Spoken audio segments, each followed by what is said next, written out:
presidencial. Uma nova ideia agita a política em Brasília. O PDS propõe fazer uma prévia nacional dentro do partido para escolher um candidato entre os 4 presidenciáveis.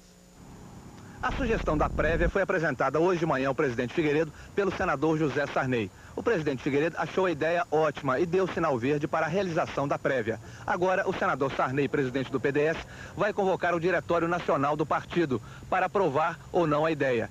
Se a prévia for aprovada, ela será realizada em julho. Seria assim: votariam todos os prefeitos, vereadores, deputados estaduais, deputados federais, senadores e membros dos diretórios do PDS espalhados em todo o país. Seriam uns 80 mil eleitores. Eles escolheriam um nome entre os 4 presidenciáveis do PDS: Aureliano Chaves, Marco Maciel, Paulo Maluf e Mário Andreasa. Só um desses nomes, o escolhido, se apresentaria à Convenção Nacional do Partido em setembro próximo. Nenhum candidato do partido pode aspirar a ser candidato do partido sem ter o apoio das bases do partido. As primeiras repercussões da prévia do PDS. Em Brasília, o Jornal Nacional ouviu o coordenador da campanha do deputado Paulo Maluf e 2 presidenciáveis do PDS. Acho que a prévia dá condição, inclusive, para que se democratize, inclusive, a escolha na proporção que amplia o universo de consulta. Politicamente é bom para o senhor? Não se trata de ser bom, o sermão, isso é bom para o partido e bom para o país. Pesquisa nenhuma vai legitimar o candidato do PDS. As medidas terão que ser constitucionais. Qualquer mudança da regra do jogo é necessária uma emenda constitucional e que essa emenda constitucional seja aprovada pelo Congresso. O porta-voz da presidência, Carlos Átila, disse agora à noite que o presidente Figueiredo acha a prévia uma boa ideia, pois ela pode contribuir para fortalecer e unir o partido. O presidente considera, porém, que a prévia é apenas um mecanismo de consulta partidária. Na opinião do presidente, a convenção continua a ser a instância formal para a escolha do candidato. Os governadores do PDS reunidos em Porto Alegre vão discutir a ideia da prévia, um assunto que até agora à tarde não constava da agenda deles.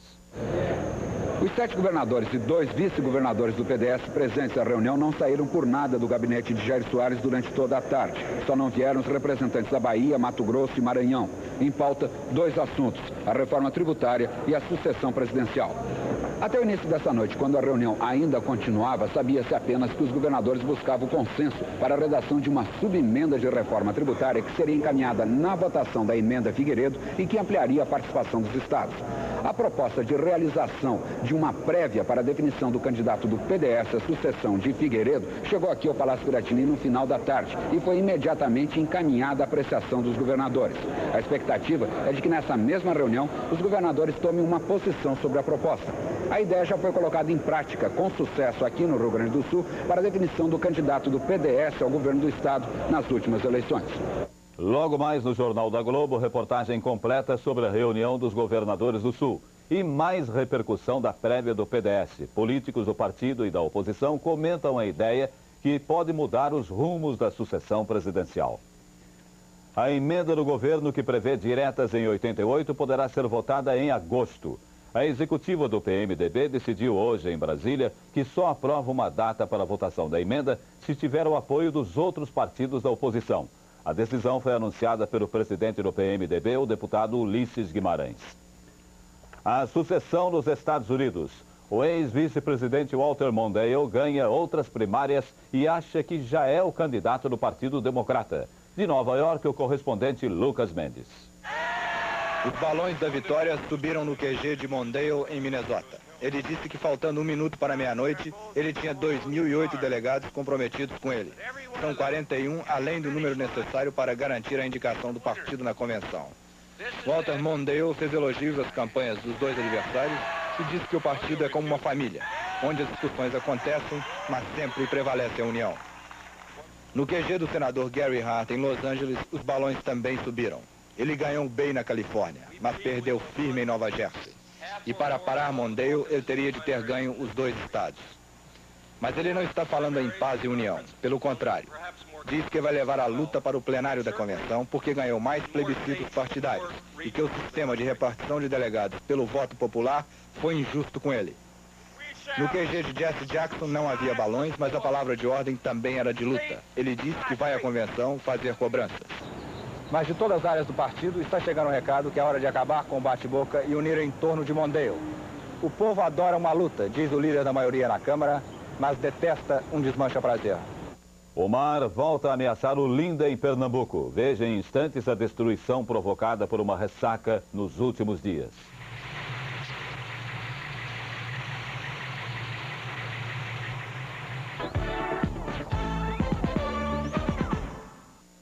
A investigação sobre o caso da cocaína em lata. A polícia já tem mais de 20 suspeitos. Este é Lívio Bruni Júnior, acusado de ser o líder do grupo. Ele fugiu para a Itália na semana passada. Ontem à noite a polícia encontrou neste sítio de Teresópolis o corpo de Francisco Assis Regis Medeiros, o Chico Rei, sequestrado em Búzios e morto porque deixou de pagar a Lívio 100 milhões de cruzeiros em drogas. Carlos José Coutinho, Tuca, administrador do grupo, é um dos 4 presos até agora. A polícia mostrou hoje a sofisticação da quadrilha de Lívio. Uma Mercedes-Benz, uma limusine com TV a cores, armas dos mais variados tipos e este mapa dos pontos de venda de tóxicos, feito pelo próprio Lívio Bruni Júnior, que pretendia dominar o tráfico no Rio. Segundo os depoimentos que nós colhemos, inclusive do Tuca, que era o gerente administrativo de Lívio Bruni, movimentava uma média de 50 a 60 quilos por semana. Segundo a polícia, o tráfico era feito nos aviões dessa pequena empresa de táxi aéreo, a Coster, que voa regularmente para Búzios e Angra dos Reis. Mas Lívio Bruni Júnior também fretou os aviões para ir a Corumbá, no Mato Grosso do Sul. Os traficantes queriam usar para exportar cocaína em lata de sardinha, uma das maiores empresas de conserva do Brasil. A Beira Alta tem 70% do mercado brasileiro de azeite em lata. É a segunda produtora de sardinha em lata. A tradição de exportação da empresa é que interessava os traficantes. Eles pretendiam ter o controle de parte da linha de produção de sardinha em lata, com a ajuda de 2 filhos de um dos donos da Beira Alta. O acesso à empresa seria em decorrência desse parentesco, sendo que um desses filhos foi funcionário da empresa de janeiro para cá somente. Para o senhor, então, não chegou a acontecer nenhum fato desse, de cocaína dentro de uma lata de sardinha? Nenhum fato. A Semana do Meio Ambiente. No Brasil, o principal órgão que cuida da preservação do meio ambiente não tem condições de fiscalizar tudo. O orçamento é pequeno e o número de funcionários insuficiente. Nesse livro estão todas as leis que existem no Brasil sobre meio ambiente. Esta legislação é considerada pelos técnicos como uma das melhores do mundo. Se dependesse do que está escrito aqui, o Brasil seria um dos países com a melhor qualidade de vida. Mas o Brasil ainda enfrenta problemas básicos de poluição ambiental. Os organismos oficiais encarregados de cuidar do meio ambiente no Brasil estão completamente desaparelhados para sua função. A Secretaria Especial do Meio Ambiente, por exemplo, criada em 1973 para tratar especificamente desse assunto, funcionou durante muitos anos em 2 salinhas do Ministério do Interior. Hoje está instalada aqui, nesse edifício, onde não existe qualquer placa ou indício de que a SEMA funciona aqui. A SEMA tem ao todo 320 funcionários, incluindo secretárias, contínuos, o garagista e o porteiro. Técnicos mesmo, de nível superior, são só 110, para pesquisar, fiscalizar e executar projetos em todo o país. Aqui no Congresso Nacional estão tramitando 175 projetos de lei sobre o meio ambiente, na tentativa de aperfeiçoar ainda mais a legislação brasileira. Mas parece que o problema não são as leis. A Áustria, a Suíça e a Holanda, por exemplo, têm taxas mínimas de poluição da água, do ar e do solo. E não tem uma legislação tão boa quanto a brasileira. Aí nós entramos na velha questão da educação. Evidentemente que uma das coisas que nós precisamos melhorar no Brasil, de um modo geral, é o sistema educacional. Inclusive, eu sou professor e conheço bem também esse aspecto. Mas eu acho que, se a gente comparar a consciência ecológica que havia no Brasil há 10 anos atrás e a que existe hoje, eu acho que nós já caminhamos assim uma distância muito grande. Evidente que nós temos muito mais ainda que caminhar no futuro. Omar volta a castigar Olinda em Pernambuco e a cidade, que é patrimônio histórico da humanidade, pede providências. Há 30 anos, quando foi construído o Porto do Recife, começou o avanço do mar em Olinda. Esta ruína é uma das casas da antiga Avenida Beira-Mar. O mar destruiu a avenida e mais 3 ruas nesta área. Com a construção de 5 cais semi-submersos, o mar foi contido por alguns anos. Mas agora voltou a avançar e já está invadindo a Feira Livre do bairro dos Milagres. cerca de 150 metros foram tomados pelo mar aqui na Praia dos Milagres, de forma que é de fundamental importância, eu diria até como forma de evitar uma calamidade aqui em nosso patrimônio natural e cultural da humanidade, a construção desse cais semissubmerso. O projeto da proteção de Olinda contra a invasão do mar não foi concluído. Falta a continuação dos diques de pedras. Até no ano passado, aqui havia uma avenida. Ainda resta a tubulação do esgoto que ficava no meio da rua. Mas o mar avançou tanto no bairro do Rio Doce que acabou com a avenida e derrubou o muro de algumas casas. Essa proteção com troncos de coqueiros foi feita pelos moradores. Essa praia era um paraíso, era uma tranquilidade absurda. Os banqueiros também citam o Brasil e o México como exemplos de bom comportamento econômico. O repórter Paulo César Araújo dá mais informações da reunião dos banqueiros na Filadélfia, Estados Unidos. A dívida do terceiro mundo foi um dos destaques da reunião. Os banqueiros parecem ter concordado que a comprovada recuperação econômica de um determinado país pode levar a uma diminuição na taxa de risco dos empréstimos e a um aumento nos prazos de pagamento da dívida. O exemplo citado na entrevista coletiva de hoje foi o do México. Segundo Paul Volcker, presidente do Banco Central americano, as negociações em torno da dívida mexicana podem servir como uma espécie de padrão de entendimentos para o futuro. Ele acha que, potencialmente, o Brasil se encontra em posição semelhante à do México. Depois da entrevista coletiva, Volcker disse que o Brasil está mostrando sinais claros de progresso econômico. E isso ajuda o país, segundo ele, a obter créditos externos sólidos no futuro. A Conferência Monetária Internacional terminou hoje neste hotel da Filadélfia sem uma decisão formal e única para a dívida dos países em desenvolvimento.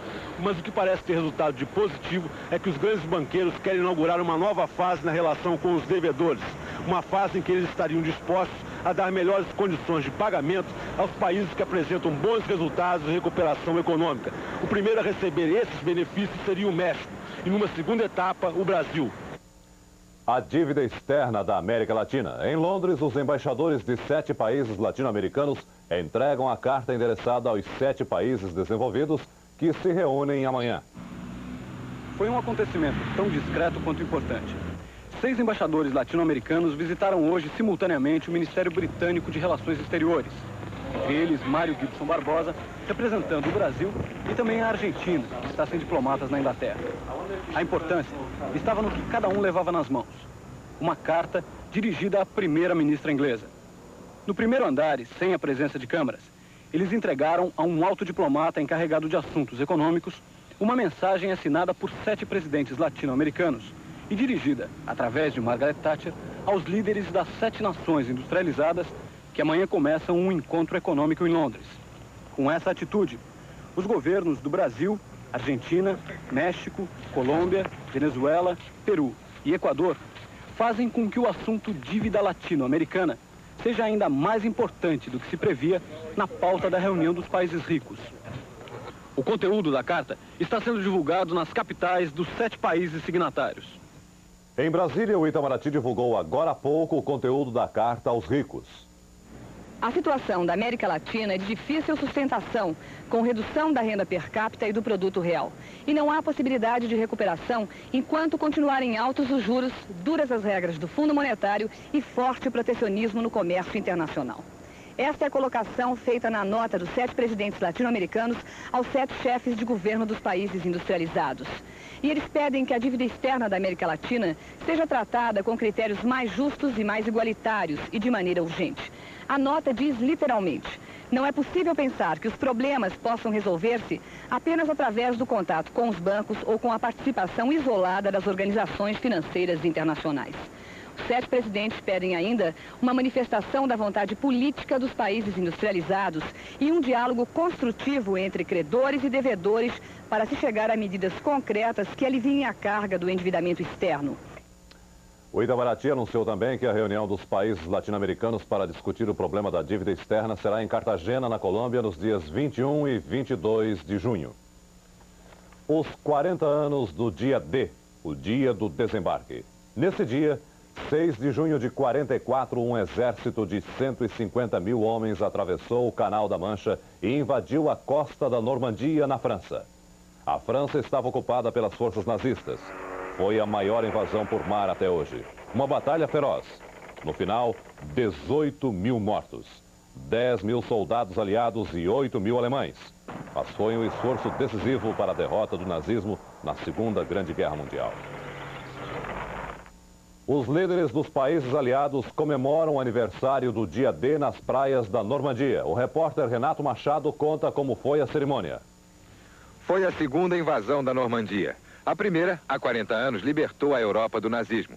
A de hoje, comemorando essa libertação, trouxe para essa região da França 7 chefes de Estado, centenas de ex-combatentes, muita cerimônia e muita pompa militar. Durante 3 dias, as cidades da costa francesa falaram inglês. São cidades que foram destruídas na Batalha da Normandia, que durou mais de 2 meses. Mas elas saudaram os libertadores de 44 com muita bandeira e muita festa. Americanos, canadenses e ingleses vieram rever, com a emoção de ex-combatentes, os lugares onde lutaram. De tarde, no cemitério britânico na cidade de Bayeux, a primeira a ser libertada, o presidente François Mitterrand recebeu a rainha Elizabeth e participou com ela da cerimônia religiosa homenageando os que morreram em combate.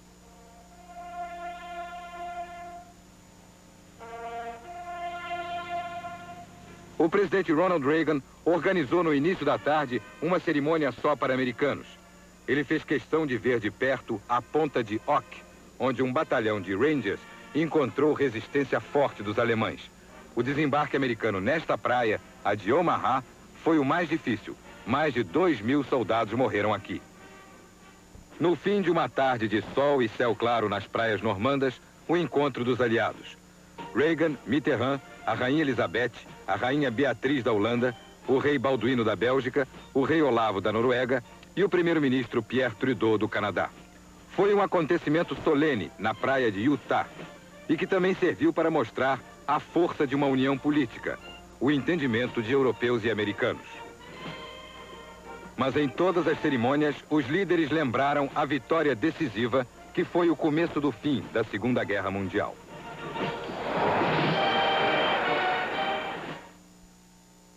Boa noite.